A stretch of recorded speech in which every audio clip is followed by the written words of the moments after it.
Hello, everybody. Can everyone just make sure that they can hear me by putting a message on the top of the chat? Hello, folks. Can you hear us? I can hear you, Brad.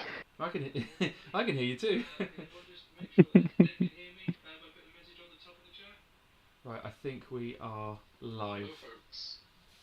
Can you hear us? Super. So we are here to talk about Battle in the Bay. I'm joined today by Joe McCarthy and Tom Lenton. How are Hello, you guys everyone. doing? Hello.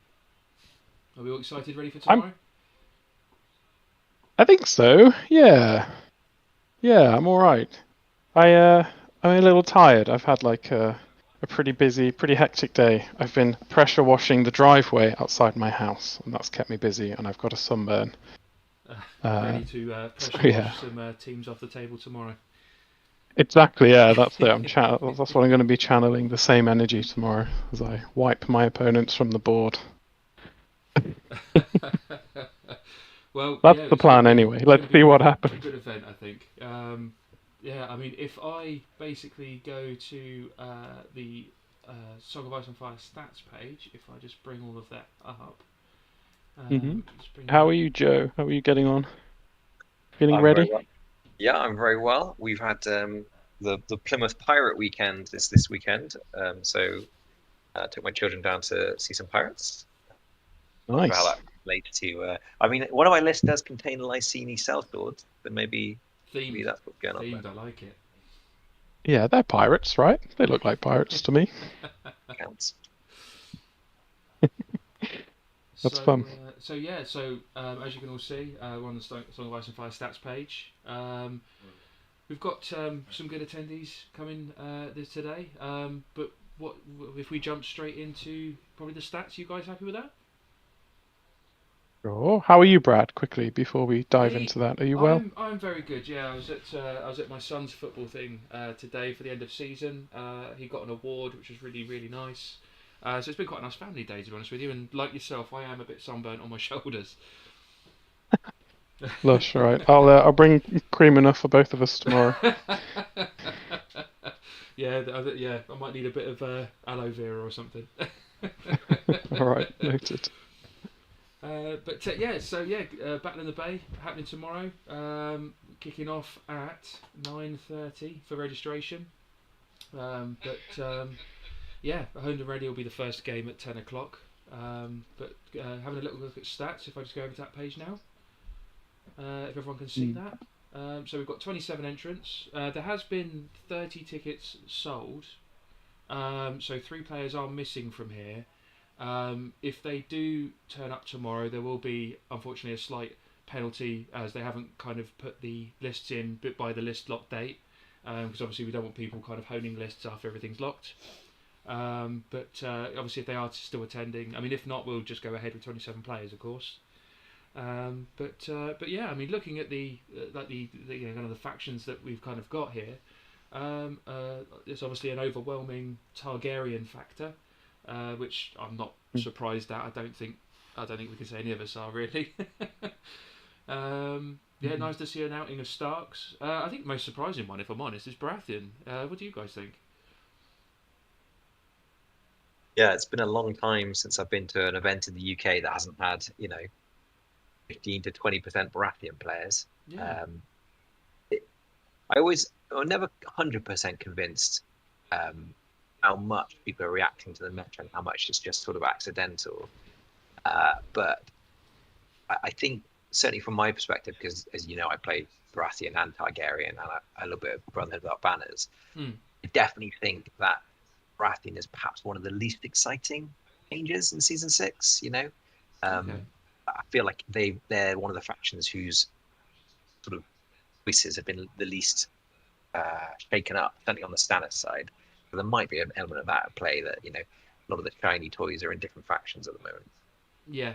I mean, obviously we were talking briefly off air about the fact that the Blood Riders now are essentially free to the Targaryen army, which is a bit of a massive one really for any kind of Dothraki list now, isn't it? Yeah, I mean, I definitely wouldn't say that Baratheon have been nerfed at all in this patch. I think, No. well, maybe Renly side a little bit, but Stannis side is is more powerful than it's ever been. You know, lots of rerolls on their archers. So I don't think it's necessarily a reaction to them being weaker, although there are quite a lot of Renly diehards out there who might be feeling a bit annoyed about the way cavalry attachments has worked out for them. Yeah. Yeah, I mean, obviously, like the Red Priestess, which I don't appreciate, is obviously the Stannis side of the army, but I suppose her value went up, really, with the new attachment rules. And I suppose the other thing is perhaps a good showing from Starks, which we don't always see. Yeah. Weirdly, in the Southwest at least, there's not always a lot of Stark players, so I don't think I've ever seen them at 20% in their Southwest event.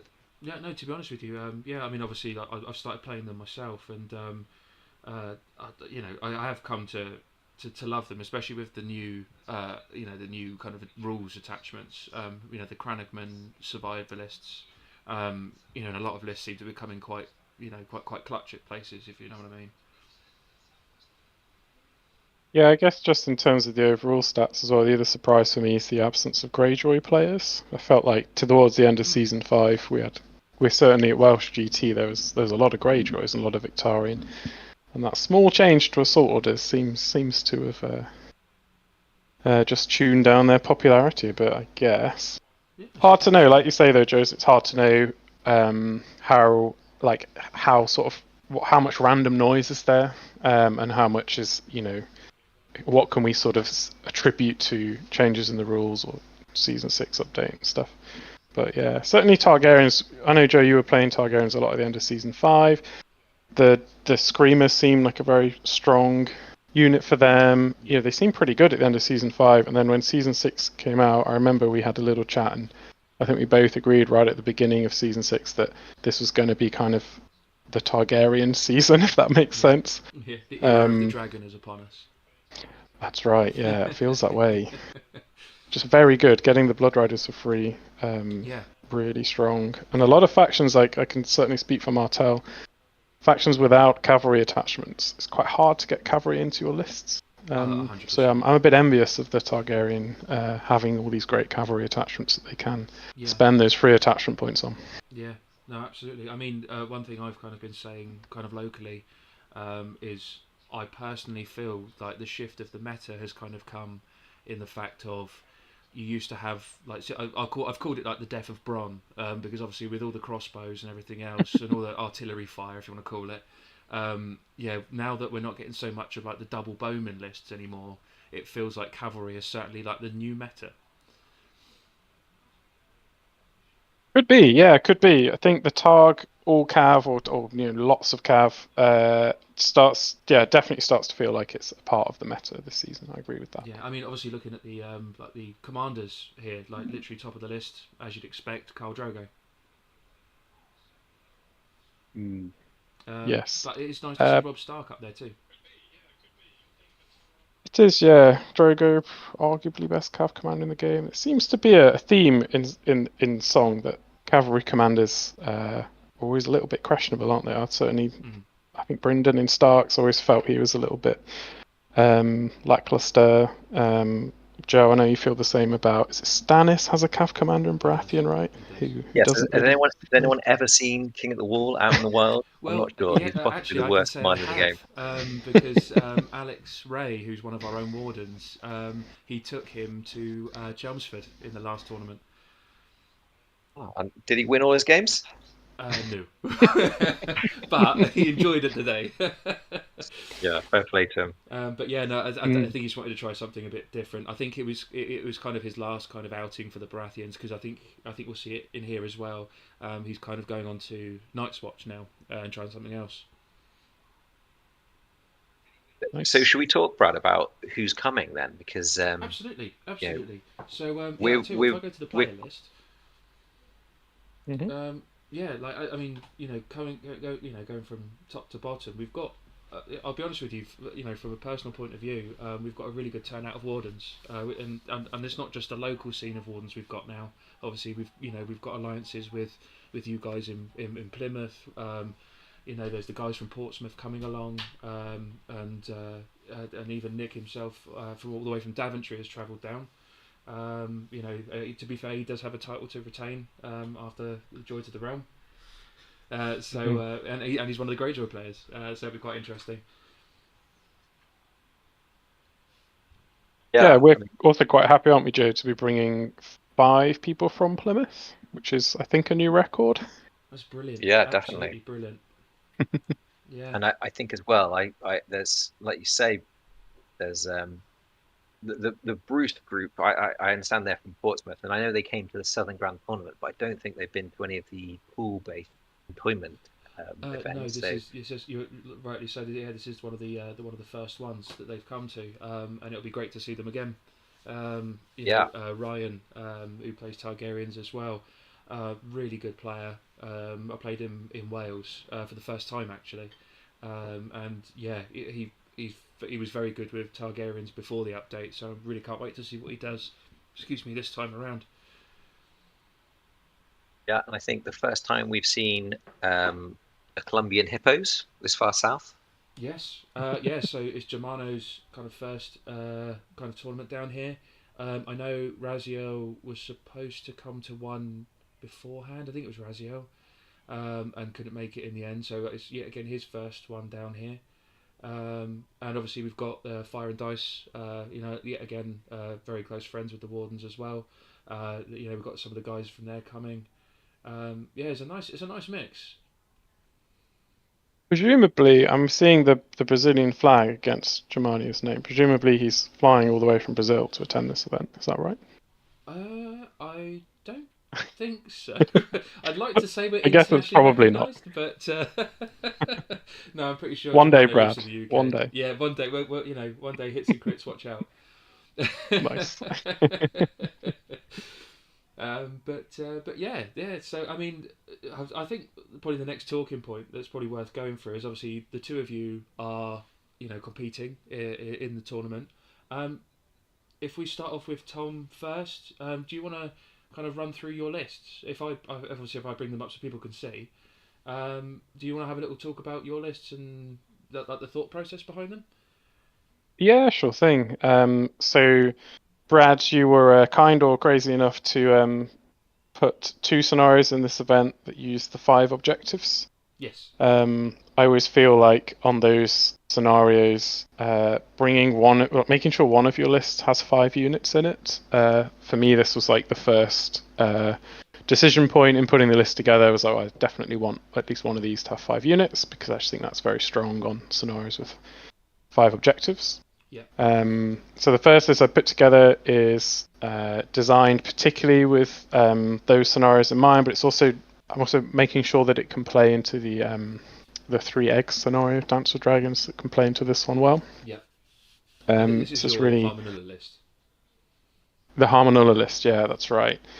So basic idea is we've got Bolton Blackguard with Harmonilla because that's just quite a durable unit that can easily sit on an objective and be very hard to shift.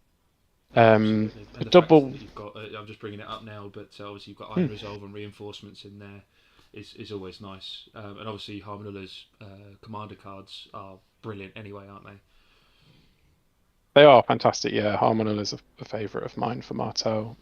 His cards just are basically always good, always add some value in the game, and his attachment's just pretty rock solid. Did have Edric Dane in the Bolton Blackguard unit for a while because I think the Iron Resolve Dauntless combo is really nice, but it's quite a shame to lose True Conviction, and it's worth highlighting for anyone at home that True Conviction on Edric Dane only affects Martel units. Yes. And that for me was that was sort of enough of a reason not to have him in that unit. But I think that's easily overlooked, and I certainly overlooked it and had him in that unit for a while, and it wasn't until I came to actually using True Conviction and wanting to reroll some dice that I realised, oh, hang on a minute, it doesn't actually work. Yeah. And And then we've got... sorry to interrupt. I suppose No. With the Skyreach Bowman, if somebody has activated, it still gives you that option for those rerolls. Well, this is it. He's not exactly a bad attachment on the Bowman, is he? No, exactly. Yeah, a little bit less use out of Dauntless perhaps, but yeah, the rerolls should be really strong. Got the Spearlord in with the Bowman as well. Martel's in Season 6. It's a funny challenge building lists and using up the free attachment points. Like I said, the cavalry, I feel like Martels really want to play with a unit of cavalry, or at least most of my lists, I end up putting one of the cav units in it. So you're lacking that cavalry attachment. So Edric Dane's a bit of a legend because he can go in he can go in a unit that already has an attachment. So he seems to be making his way into every Martel list I build at the moment. Yeah, that's understandable. Yeah. And then if you're trying to put 5 units in a list in Martels, you're going to need some 5-point units. I think the Dune Vipers are a really fantastic 5-point unit. I think you've got loads going for them compared to all the other 5-point units. Not a huge fan of Spearmen, just find them very, very fragile. Yeah. Set for charge is a nice trick. So is it tactical reposition? I forget the exact. It's the 3-inch shift for somebody within 6 inches. I think that's called tactical reposition. I could be wrong. Yes. Yeah. So, nothing wrong with the Spearmen, but just the Dune Vipers having a little bit better armor, bringing gang up, which is obviously fantastic. How do you feel since the whole loss of Counter-Strike? Yeah, I mean, obviously it's a shame, but they got a point cheaper, and honestly, I prefer having another 5-point option. I think is more important in terms of building your lists. Like having a decent 5-point unit. I felt like before Martels didn't, because I'm not a huge fan of the Spearmen, so I was struggling for a 5-point option. So I was overall pretty happy with that change. And yeah, for 5 points, they're a really solid unit. Speed 6 up morale, 4 up armor. They're not an easy unit to get rid of. They weaken you after they attack you, and then gang up, which is just absolutely brilliant. When it comes into effect. Well, I suppose with Harmonilla you always have set for charge up your sleeve, don't you? That's right, which don't tell anyone because I'm hoping to surprise somebody tomorrow. I mean, no, you don't have any set for charges at all. Erase that from history, people. Thanks, Brad. Another little trick in this list as well, just to highlight, is because we've got the High Hermitage Sentinel in one of the Dune Vipers. Yes. That is a unit that can grab an egg on turn 1. So I quite like that trick. I've enjoyed in the 1 or 2 games I've practiced with them. Joe, me and you played a game on Dance of Dragons, didn't we? I think I turn 1, ran them up to grab hold of an egg. And this is quite like having this up your sleeve in that scenario. Yeah, very true. I suppose early doors you can start claiming a bit of control. Yeah, I mean, this is the idea, right? Just to kind of run on the objectives. It'd be hard to get rid of. The NCU is a bit of a challenge, so not being able to bring Tyene or Ariana because of you're wanting to get 5 combat units in the list. This is kind of this feels tricky for a Martel player. I love those NCUs, but they're 5 points. So you also don't have the neutral points to bring 2 neutral NCUs. And I'm not a huge fan of Doran. I know Doran Area Hotar is obviously good, but just find the Water Gardens can be as much of a double-edged sword, aren't they? Your opponent using the Water Gardens on you is pretty sad times for Martel. Joe proved that against me down in Wales, or up in Wales, I should say. Like I didn't realise how damaging that could become. That's right. So, I mean, obviously, Alari is great. Varys is always great. And I went for Eris Okar. I wasn't sure which NCU to put in that last slot, but I just like the option that if I've got my Rising Temps out on the table, the option to throw him on swords and then keep the swords blocked. He's really only in the list just to kind of help Rising Temperatures stick if required. That's kind of his sole purpose in life. Yeah, as an NCU, I mean, not just within lore. But I like that. Yeah, no, I used him a couple of times myself when I was playing Martels, and he can be very useful. Yeah, I think so. We'll see. I don't play him a huge amount, to be honest. Probably of all the things I'm bringing tomorrow, probably the one I'm least sort of practiced with, Eris Okar. So let's see. He seems fairly simple to use. I've tried him once or twice. Okay. Should be fine. What could go wrong? What's the worst that can happen is the famous words, eh? So that's your first list. So going on to your second list with Oberyn Martell as commander, do you want to talk us through that one?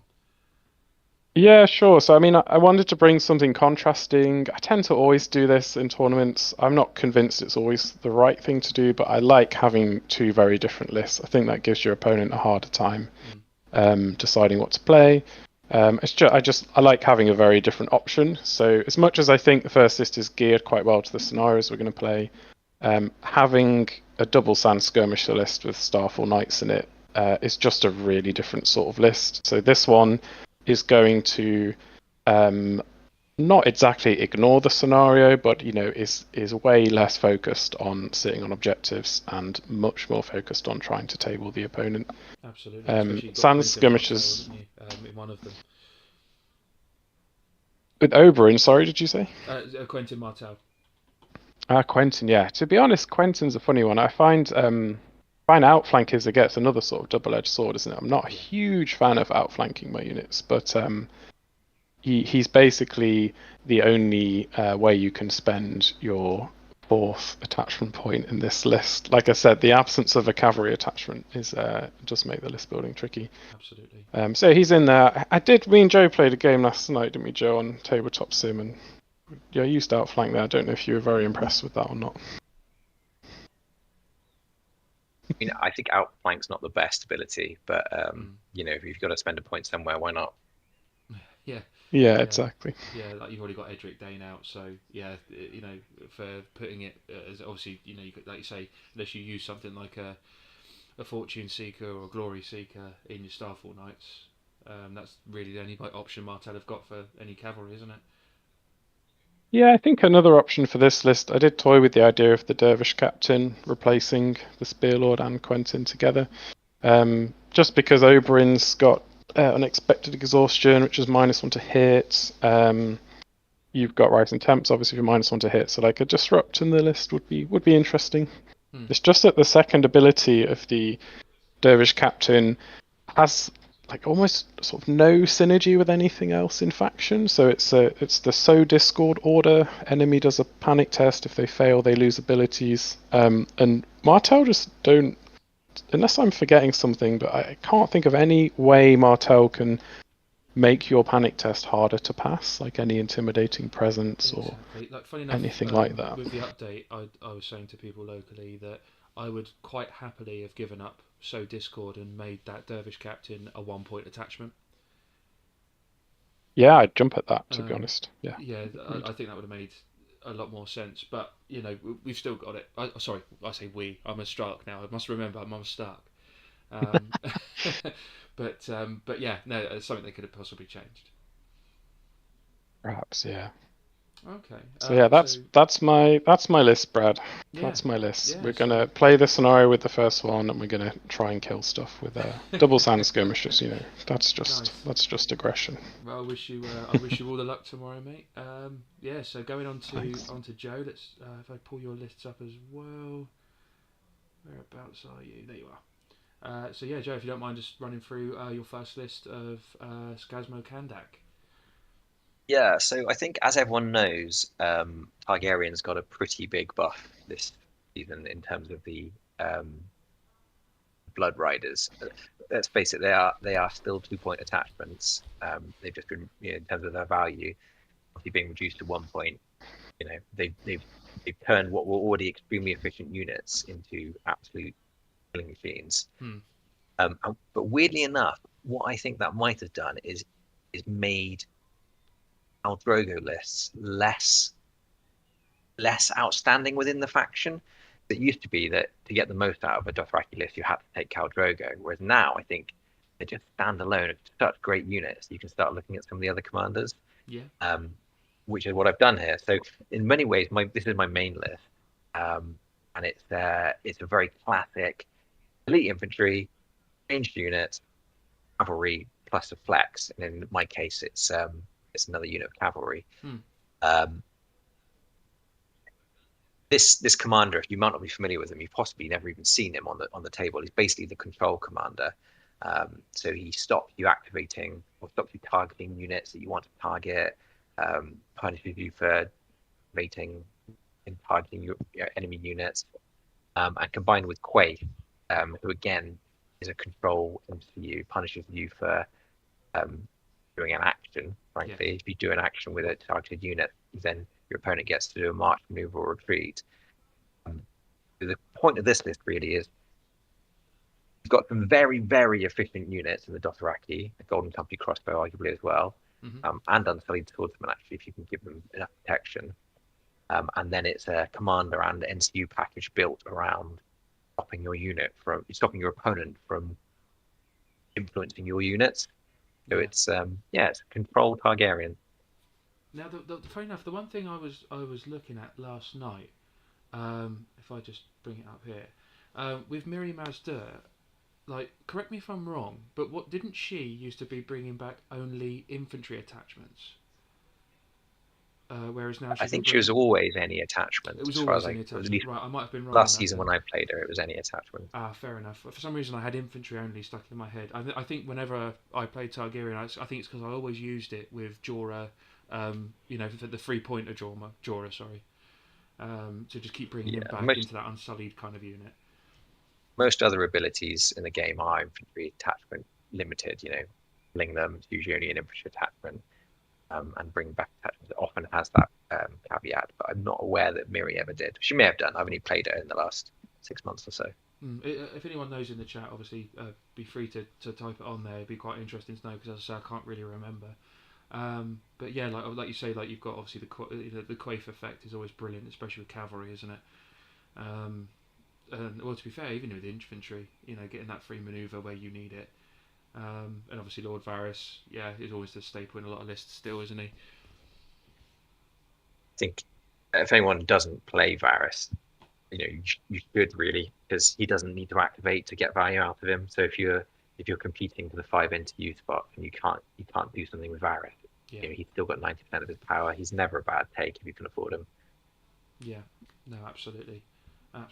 That logic, and something we've talked about before, Joe, but yeah, I just want to just wholeheartedly agree that, like, if you're bringing 3 NCUs that want to activate early in the round because their abilities happen when they jump on the tactics board, really consider Varys, or just any NCU who doesn't have to claim zones to do what they do. I think that's often overlooked part of the game. Yeah, I must admit, as a Stark player, that's why Arya has become so amazing for me.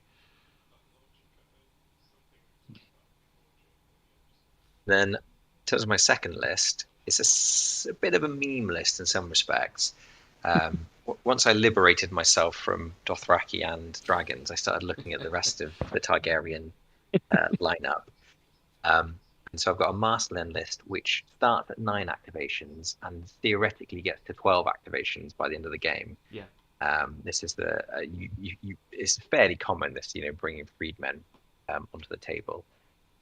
What perhaps makes this slightly more viable in this season is that pit fighters went down to 5 points, so you can get, you're not relying on having to bring brazen beasts as your 5-point unit. And I think having some 2-point attachments kicking around possibly makes 5-pointers. Because the problem with 5-point units is always that if they get into a scrap with a 7-point unit, they're just going to die usually, and they don't get 80% of the value of a 7-point unit. They just die. I haven't yet decided whether or not you can overcome that. And there's definitely, I've only played one game with this against Tom's killing list, actually, which perhaps wasn't the best outing for it. There's definitely a kind of whack-a-mole type setup where if your opponent can kill things faster than you can bring them onto the board, you're never going to get to your 12 activations. So I might play this one on some of the five objective missions to make the most of those activations, but it dies very fast. There's not a lot of wounds in a lot of these units. Yeah.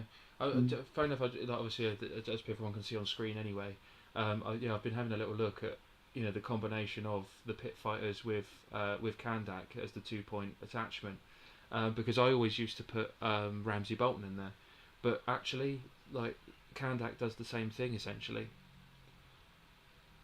Yeah, it's the fueled by slaughter, isn't it? It's getting the wounds back, which really matters. I mean, Ramsay Bolton is better because second ability on Skahaz has a conflicting trigger with pit fighters ability. They're both, when a unit's performing melee attack, you're unlikely to ever really use Insight, which it's not a great ability at the best of times, and you're probably not going to use it anyway.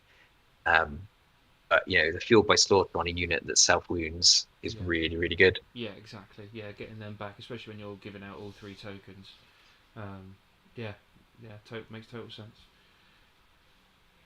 Okay, so obviously the 3 NCUs you've got are Miss Sunday, Pirate Pre, and Varys. I'm assuming Miss Sunday is to draw, a particular card to hand. For the Marcellin bomb, maybe.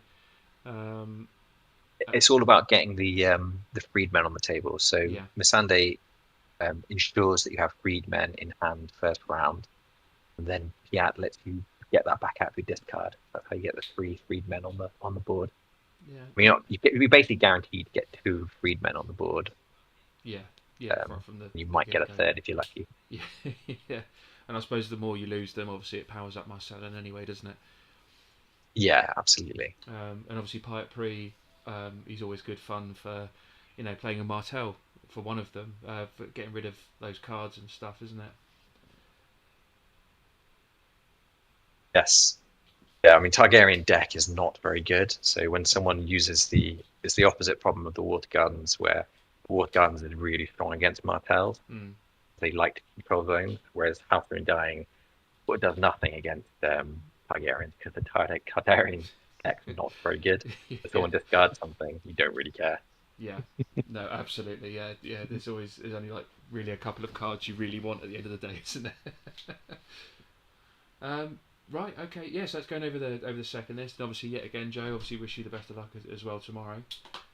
What we'll do now is basically move on to each of us have kind of cherry picked a list from the bunch, or I should say a player. So just to quickly go over those couple of lists. What I'll do is I'll kind of lead the way as such. The person I've cherry picked is Nick Keys, one of our newest wardens. He won Joy to the Realm last time he was down, and that was with Starks. He's returning for tomorrow with Greyjoys. So going over like the list, having a little look. Obviously, the first list you've got Victarion Greyjoy, which we all know is a very kind of attacking commander. He's got him in the Iron Crew. Excuse me. Obviously, Newt, which activates as the vassal, which is always helpful, especially with all the cards and everything. And obviously the pillage goes straight onto the Victory Crew as well.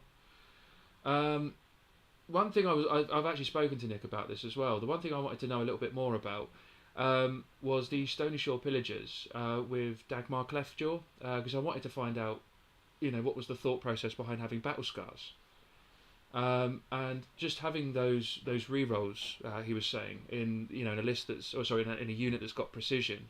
When you're looking at your say Baratheon kind of 3-up armors, it just gives you a little bit more play if you can get those precisions through. And of course, I mean, as everybody knows, they're a very big Healy unit anyway. So you can just sit them on an objective and just wait for your opponent, so to speak.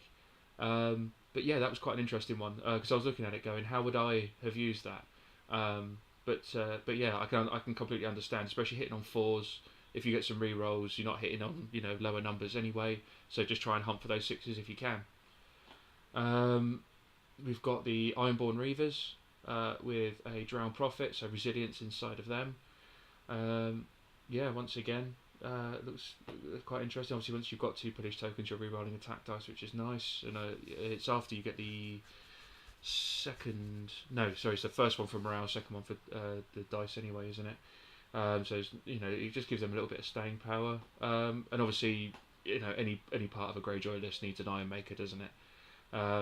They're just brilliant. Especially when you get them with the 2 tokens. Saving on 2s, they're absolutely monsters. But having Sentinel with Asher and Gang Up, so to speak, so you could there's some interesting play there. And Carl, which pretty nice for 1 point, right? Yeah. Oh, absolutely. You know what I mean? Like looking at the amazing attachment for 1 point. Yeah. Yeah. If you had the Victory Crew coming up the side, all of a sudden those guys are hitting on 2s. That could be quite an interesting kind of play. And obviously, with any Greyjoy list, you're bound to see a Balon, aren't you? Balon is an amazing NCU. I think increasing his value to a 6 was the right choice. I think at 5 he was still too cheap, because you could bring back a 7-point unit with attachments. So I'm kind of glad that they made that 6-point adjustment to him. And then Aeron Greyjoy, I have to remind myself of what he does. One if it's a unit, when they perform an action, before resolving that action they restore a wound. Each time it restores, it already destroys an enemy rank. They also restore, so there's a nice bit of heal there as well. Especially in an army that, let's be honest, wants to go across the table and make sure that they hit you. The second list has Baelor Blacktide. Now, going across a lot of this list, let's have a quick look at the tactics deck quickly. So Blacktide Resentment, so there's a lot more kind of hitting, defensive, conviction. What we got there? Unit gains +1 to their roll. Each of the destroyed ranks, an additional +1. Yeah, so there's some nice attacking base cards there. And in the list itself, there's now 2 Iron Makers. One of which gives you Hardened until the last. So that Iron Maker unit really is not going to be going anywhere anytime soon. And the second one's got a Drown Prophet, so it's got Resilience. So, you can look at this list and go, you've got a couple of units, straight off the bat that can probably, one can take the middle objective per se, saving on 2 so that it gets those pillage tokens out quite quickly. And then obviously you've got your Stony Shore Pillagers again with Dagmar Cleftjaw, so once again you've got a Healy unit that can maybe be a bit of a tar pit for somebody. And then obviously you've got you've got the Iron Victory crew, but this time obviously Victarion as a 2-point attachment, so you've still got some kind of like floater unit to kind of come around and hit you if necessary. And there's also Drown Prophets, Ironborn Trappers even. With another Drown Prophet. So this seems to me like a very defensive list. So really the first list is let's go and kill something, and then the second list is let something try and kill us. And obviously having Bear on Blacktide for the Hardened. See if I can get that better on screen. There we go. Having Hardened all over the place. It's going to take a little while to chew through. Be interesting to see how it comes up against Cavalry. What do you guys think of those 2 lists? I think for me, a couple of interesting things is they're both 5 points worth of attachments. So most of us thought, 4 points of attachments, how am I going to spend them? And Nick's like, it's not enough, I need more. Yeah, that's very true. And also 2 NCUs, which I know it helps you fill out the attachments, and I think we'll see quite a lot of 2 NCU lists over the coming months.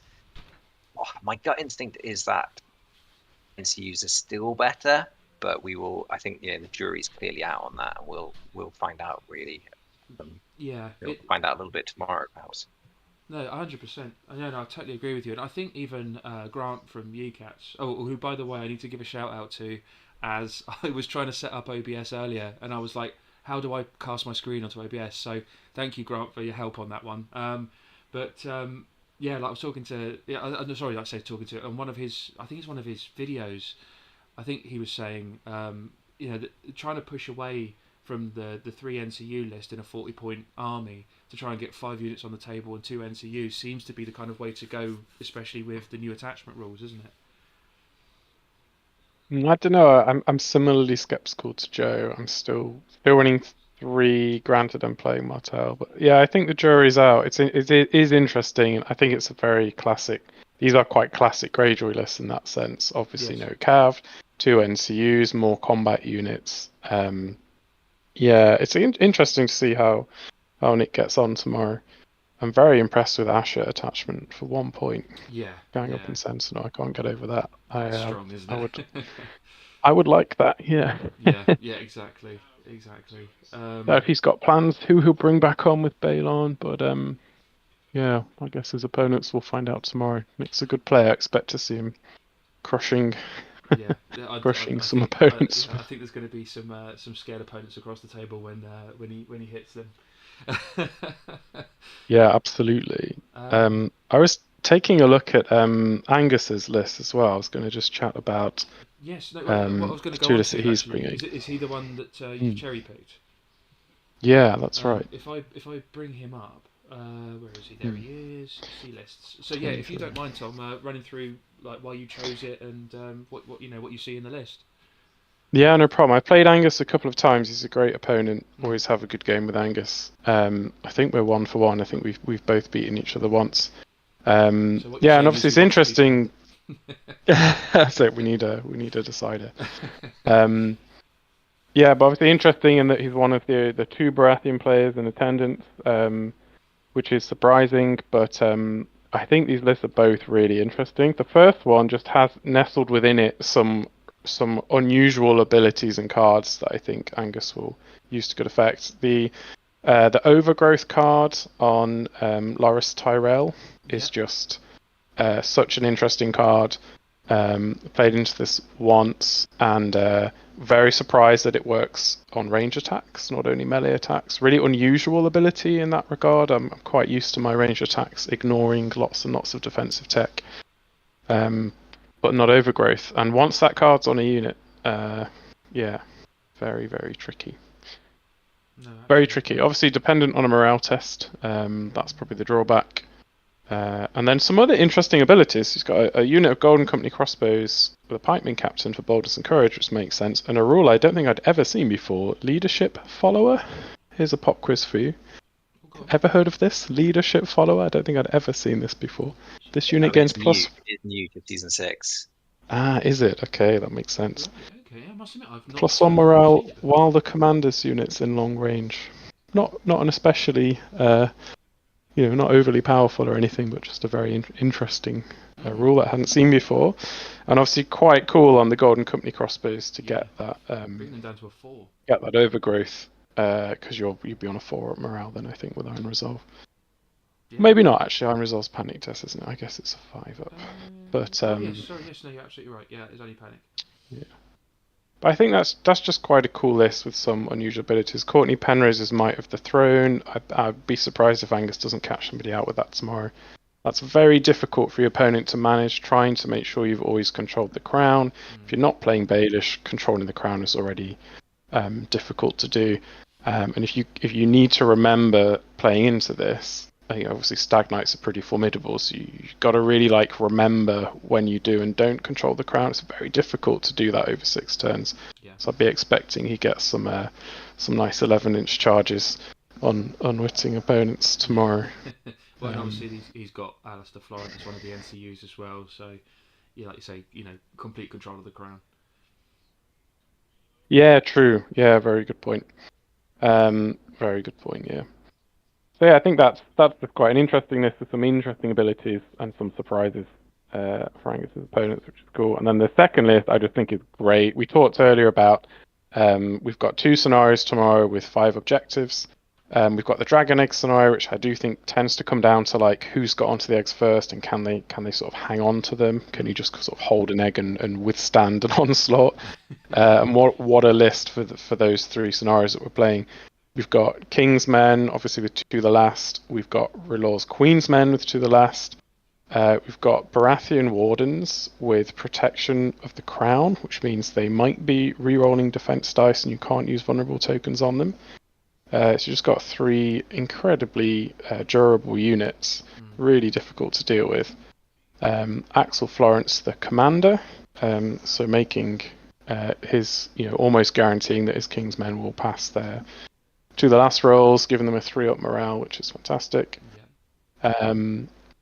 And then some Lightbringers. Nothing wrong with Lightbringers, right? We like Lightbringers. We've got Supply Aid to top up those durable units. Yeah, exactly. Do you know, I'm quite a fan of Davos Seaworth as an attachment. Just looking at what he does, the Supply Aid and the True Conviction. Yeah, it's brilliant. Absolutely brilliant. All in for 1 definitely. point. Definitely, yeah. Yeah, it's just I just think it's a list of some really durable units, which should be really strong into the scenarios that we're playing. I think Angus I would be surprised if he hasn't made that list with our scenarios in mind, which is really cool. Yeah, Yeah, absolutely. And obviously, NCU wise, he's running Alistair Florent and Crescent. So I suppose, in the round that he desperately needs that crown, I suppose Crescent sacrifices himself. Could do, yeah, could do. So I guess it's an option. Yeah, yeah. I guess it's nice to have that in your back I mean, pocket if you obviously, you've need got it. Alistair Florent anyway. I suppose if he doesn't have any tokens, maybe. Depends on how sparingly you use them, I suppose. Hmm. Yeah, and two red priestesses, which Mm. I always forget. It's not the red priestess, right? It's just Yeah. a red priestess. Yeah, absolutely. Yeah, because funny enough, I was looking at this a bit earlier about the obviously putting a red priestess in with the Rolor faithful. Um, Yeah, it's exactly what he's done, isn't it? yeah, because obviously you get the thing of you get panicked and vulnerable for suffering the is it one wound, two wounds? I can't never remember. One wound. Just the Um, one, yeah. yeah, and then obviously you've got your token side of things with your faith to then maybe get them hitting on twos. Yeah, that's right. Or restore the wound that you've taken. Also supply aid we've mentioned. Yeah, Yeah, just another perhaps a deceptively durable unit, the Redor Faithful. yeah, Played some absolutely. games against Yuja, haven't I, where they've gone down to a rank and then half a blink of an eye later they're back at 3 ranks because Right. lots of different ways Yeah, to heal them. they were a classic vehicle for um, Ramsey Bolton. With the Fueled by Slaughter plus their token, so you could you take up 2 ranks and heal like 4 of your guys back or 5 of your guys back, whatever it is, 6 of your guys back. So they are one of the units that have suffered the lack of neutral attachments thing, but Mm. they're still solid. Especially with you know the big thing about Royal Faithful is, can you get them to set up? You need to get them to take panic tests. You power up by Mm. taking panic tests. So Mm. shooting into them with light bringers and things, but without if you haven't got a reliable way to make them get panic tests, it can be a little underwhelming. So it'll be interesting to see how they're played. Yeah, that's the Fiery Resolve card in the deck. Perhaps, I don't know if that's perhaps a bit of a plan there. One way to get them to do a morale test. Does this trigger their ability, Joe? Does it need to be a panic test? It's a morale test, right, for the It faith is a morale tokens. test. Hmm. Yeah, I guess Yeah, that's double one check way. that. Sorry, I'm just looking at the cards at the moment. Let's go back to the unit. More, yeah, morale test.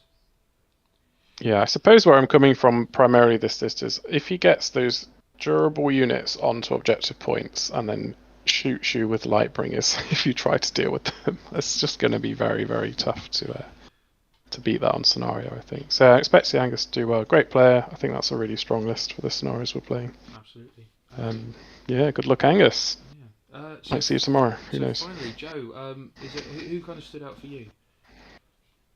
Well, I've chosen Connor Brown's 2 lists.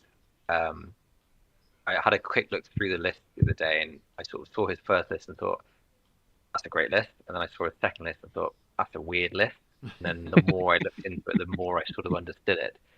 So Connor's playing Brotherhood Without Banners, Mm. and so I think if you want to win a 3-game tournament of this size or do well in it, you have to have a list that can consistently win by 5 points. If you win all 3 of your if you win every single game but only standard victories, you're probably coming third. Yeah. And if you're winning, if you win 2 of your games and lose 1, if they're standard victories and standard losses, you could be coming 10th.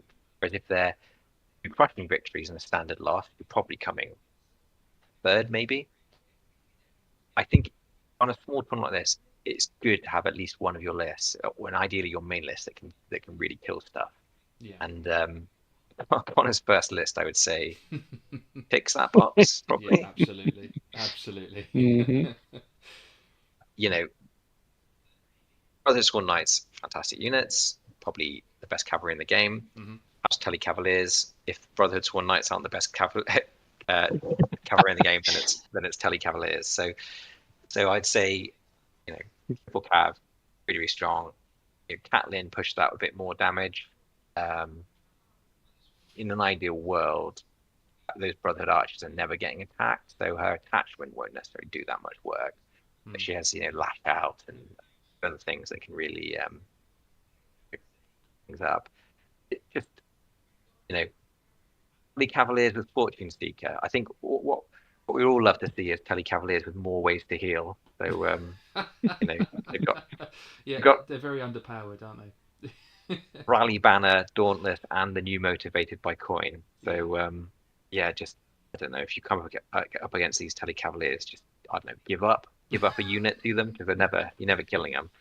I mean, the biggest downside obviously is it's a 6 activation list, which in a meta which is slightly gearing more towards 8 activations, means that you are going to be out activated. That you can be out activated in a serious way. On the flip side, of course, 8 activation lists we're going to have 4 and 5 point units, which this list will just eat through, absolutely grind through in no time. So I think this is a strong list. I think it will do well. I think nothing in it is ever going to die. But it's whether or not it can score enough points in certain scenarios, particularly the 5. We talked a lot about the importance of these 5 objective scenarios, and I think if this list went up to against one of those 8 activation lists, it's a race against time, really, isn't it? Can these 3 cavalry units able their opponent before they score the 10 points or get to the end of the game? Yeah, I think there'll be some nail-biting games in Connor's future if he takes this list. And then the second list, so what raised my eyebrow when I first saw this was Beric Dondarrion in the Brotherhood Archers. Beric Dondarrion has Sentinel and Assault Orders card. I was like, well, why the hell would you want Assault Orders on the Archers or Sentinel on the Archers? But of course I hadn't spotted Eric Dane, which counts as Beric. So Assault Orders will work on the Stag Knights in this list. Yes. Yeah. You've now got Stag Knights, who at their lowest attack dice is 5 anyway. The Stag Knights who can attack you. They can attack you off swords. They can attack you off any other zone. They can charge you off any other zone with Assault Orders. And also when you attack them, they have Relentless now, so they'll attack you back as well. This is not Stag Knight you want to engage with, really. On the basis it can charge you off any zone with Assault Orders, you might have a hard time ignoring it. Yeah. And obviously ignoring Stag Knights to the end of the game is always painful anyway, because they start doing, hits. Yeah. So that'll be interesting. He's doubled up on Ghost of High Heart with Draken, which isn't bad. Ghost of High Heart is easily underrated. If you actually spent the time trying to kill the Stag Knights, which I think I wouldn't recommend, Ghost of High Heart is going to be on them, and so every time you finally take out a rank of the Stag Knights, you're getting vulnerable and weakened in response. So yeah, I think Connor's got 2 really, really, really strong lists that just will not die, and you can have a hard time, even deciding which of those units you want to engage with. So I think for any opponents of Connor tomorrow, I would say think about the scenario and how you might win the scenario, because I don't think you're going to be winning the fight. Yeah, no, that's quite sound advice, actually. Okay. I had a sort of it's like nightmare fuel listening to you describe everything the Stag Knights could do. Yeah. You either try and deal with them early, or ignore them, and then they hit you with maximum force later on. Yeah, I think if you can shoot them off the table, and because they've got resilience, you're gonna have to shoot them 2 or 3 times in a round. That's your only real option. Other than that, it's sacrificing a unit that retreats, 1 inch every turn and just hopes they survive. Yeah, absolutely. I suppose that kind of brings us on to our kind of final points now of who do you guys predict will come kind of first, second? Go top 2. Well, I do like Angus's odds, hence chatting about his lists. I think that's second list in particular. He's a great player. He's got, I think, a list that really suits the scenarios. And I'm going to be boring and say you, Joe. I reckon you're going to have a good day tomorrow. We've played a few games. I've played into both your lists now, and yeah, I think they're strong. I think that the Freedmen shenanigans is going to be interesting. I'm curious to see how you get on. Absolutely, Joe. How about yourself? Well, I might do 3 if I may, Brad. Yeah, absolutely. And it doesn't even need to be places. If you think there's 3 contenders out there, by all means.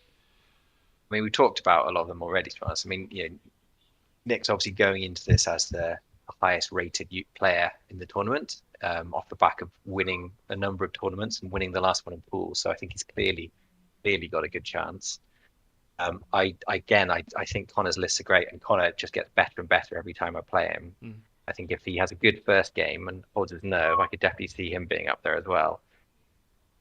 And then I think my final pick, I think it's probably going to be one of the Portsmouth boys, probably playing Targaryen. So I'm looking at maybe Ryan Bell. Yeah, no, I think yeah, absolutely. That's a very good shout. To be honest with you, I don't think I can, echo anything more. I think I was looking at Germano's lists a bit earlier.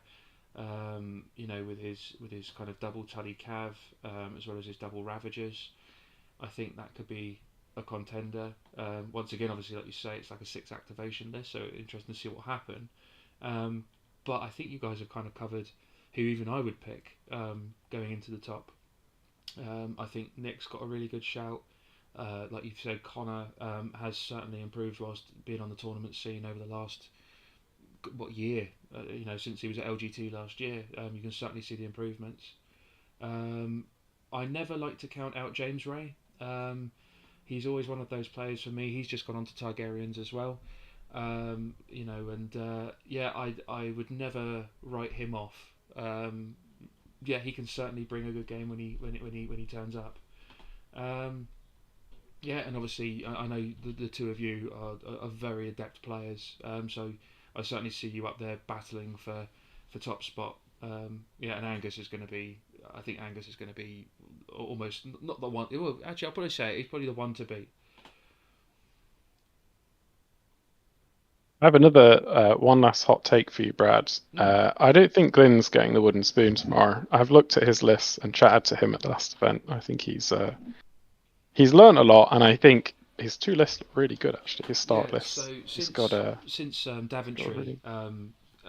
He's been, he's been really kind of working on the Starks, and I think he's enjoying them a lot more than he enjoyed his Free Folk. Like you say, he's got a great John Umber list, which is, it's gonna, that can hurt. That's it, Glyn. If you're listening, I want to see you kicking some ass tomorrow, buddy. Yeah, that'd be brilliant. Absolutely brilliant. So all that kind of says, all we're at now is the point of basically wrapping up now, guys. Thank you both for obviously joining on this list reveal. Hopefully there'll be many more. And obviously thank you everyone for tuning in. To all the attendees, good luck tomorrow. Looking forward to seeing everybody and kind of catching up obviously from previous events. We will be streaming the games tomorrow for Top Table. So keep an eye out for that. I will try and keep everybody updated as the day goes on. And obviously, whoever's not coming, be good to see you on stream. Any closing statement, guys? Anything you want to say? Just looking forward to seeing everyone tomorrow, I think. Yeah, absolutely. Looking forward to it. Bracing ourselves for the 2.5-hour drive first thing in the morning. Looking forward to seeing everyone. It's a great community down here. Yeah, absolutely. Well, safe travels, everybody. And stay tuned. And we'll hopefully see you all tomorrow. Thanks, Brad. See you all. Cheers, guys. Take care, guys.